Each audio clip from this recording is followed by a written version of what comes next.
Greetings and Assalamualaikum. My name is Muhammad IKRAM bin MOHSIN, metric number 281036, and I'm here to talk about my project, which is titled Developing a Natural Language Processing System to Detect the Political Bias in News Articles. I will be undergoing this project under the guidance of my supervisor, Mohamad Sabri bin Zainal. So, as an introduction, what is my project about? Well, my project is about developing an NLP or Natural Language Processing System that can detect political bias in news articles. Why is this project important? Because it is essential to educate the public to intelligently consume information, because now in the internet age, more people have easier access to information, so we need to help people to better understand and detect potential biases. So how will this project be conducted? First, we will need to find a suitable model, because there are lots of deep learning models in the natural language processing domain. We find the model and then we train the model using labeled datasets, and this project will be utilizing deep learning methodologies. So before we get into the actual work, we did some preliminary research into previous work. The first section is the literature review, where I read through these 4 papers, and the conclusions that I have reached was that deep learning is better than machine learning, specifically in regards to their ability to detect bias in news articles. Specifically, a lot of papers mention these 2 models, Bert and Roberta. They recommend these models because they perform well. And then another conclusion is that the common limitations of current work are that there are limited data sets, or if either in terms of size, I mean the data set is not big enough, or that if the data set is big but the information is not labeled correctly or in a systematic way, so that it was difficult to use to train the model. And currently, artificial intelligence has issues with detecting context in news articles. Usually, they are better at detecting the bias from a single sentence or single words, but it takes more power and more research in order to get them to be able to analyze the whole entire the whole entire article. And in order to solve these issues would require more investment into the current equipment, so that they can meet the CPU and GPU demands. So other than the literature review, I also found some existing systems that already attempted to solve this problem. The first is the Bipartisan Press, which is a United States-based company that provide service in detecting political bias in news articles. So they use the Robota model, which is good because it coincides with the information that I've gained from the literature review. And besides the form of the website, which is you can access using this link, they also have the system available as a public API, so that other developers may also use the API to implement this functionality into their own applications, and also a Reddit bot. In Reddit, sometimes the users post news articles, so you can use this functionality. And also in the comment sections, for example, in the comments, some people post the summary of the news, so you can scan through the comments, so that to know if the user had added any more details than what is in the article, or that is the user comment is biased in any way. And currently in development, which is to say they are not complete yet and not released to the public, is the company is working on a browser extension and also a Discord integration.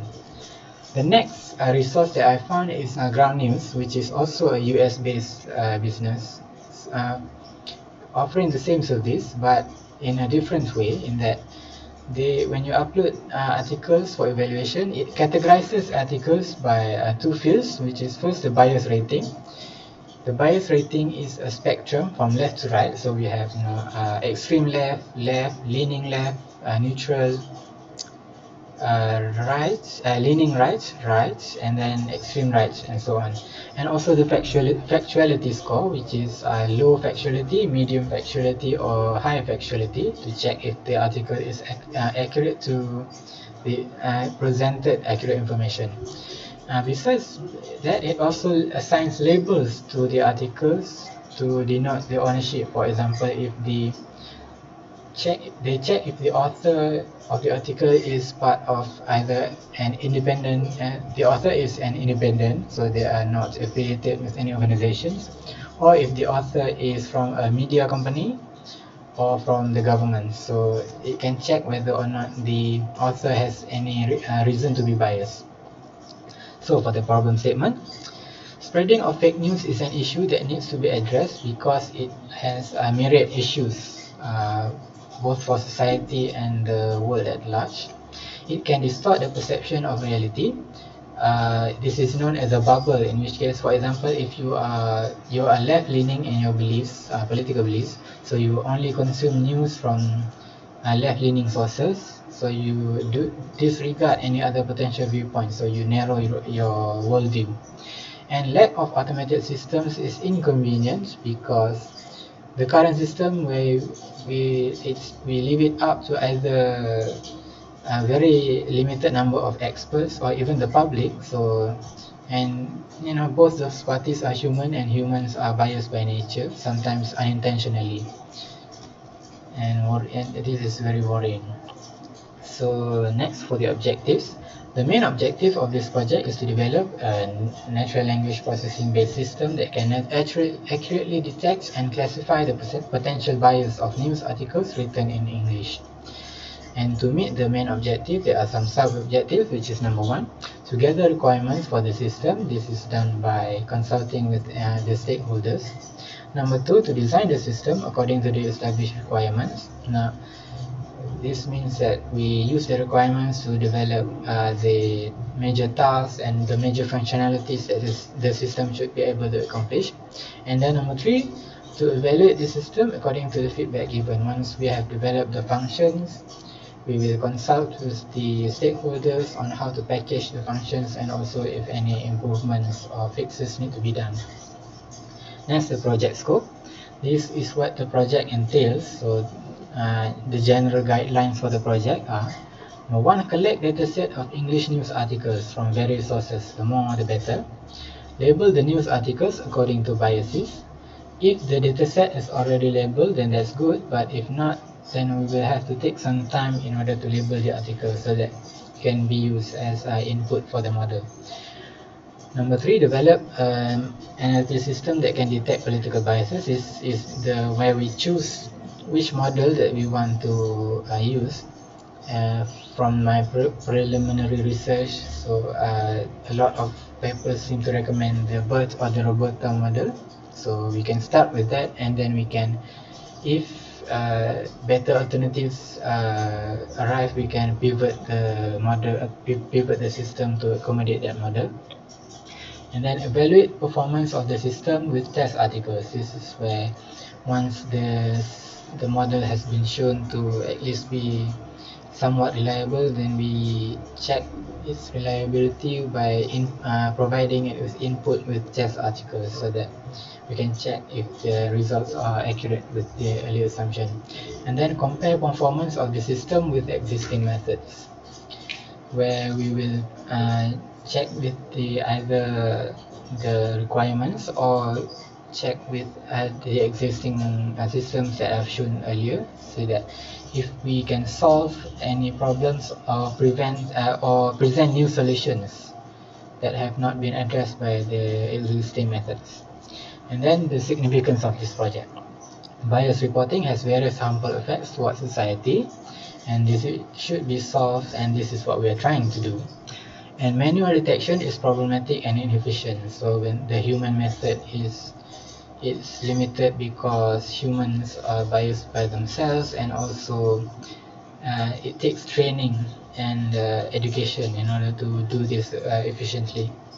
So automation using natural language processing creates a scalable solution. Scalable meaning we can either increase the size or add new functionality, so that this method becomes better and more convenient and improves understanding. This way, by pursuing this project, we achieve a better understanding of what are the common signs of bias in political news articles.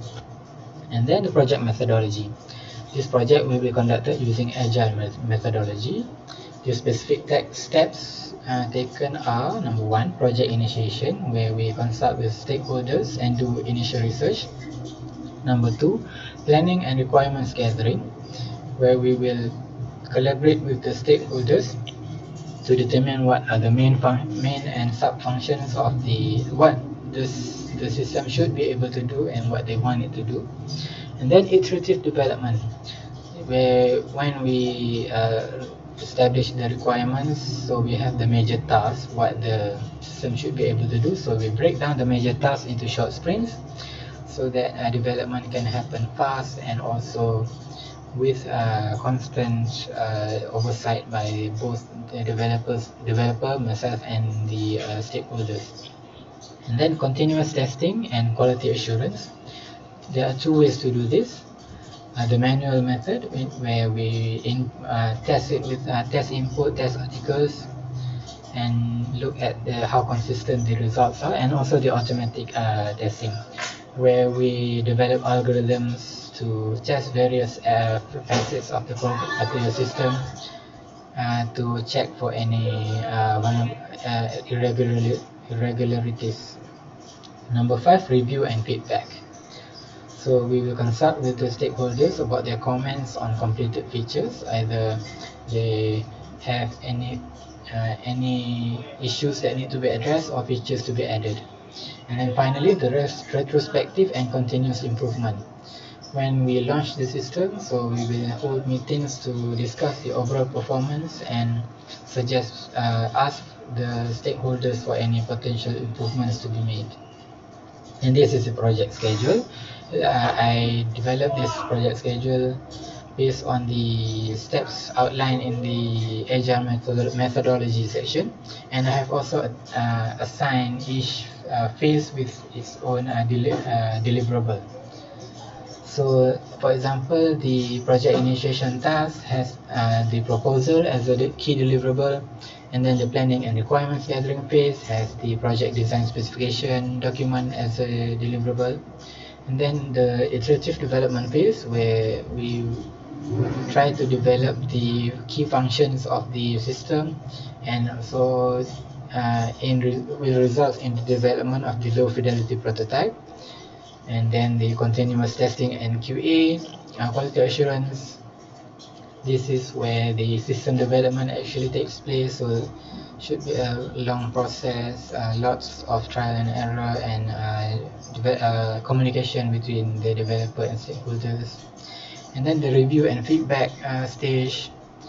This is where the system should be functioning, but there can be some problems that occur, so we will need to do some testing. It takes quite a long time. And then finally, the retrospective and continuous improvement. When the system has been launched, we will need to package the system into something that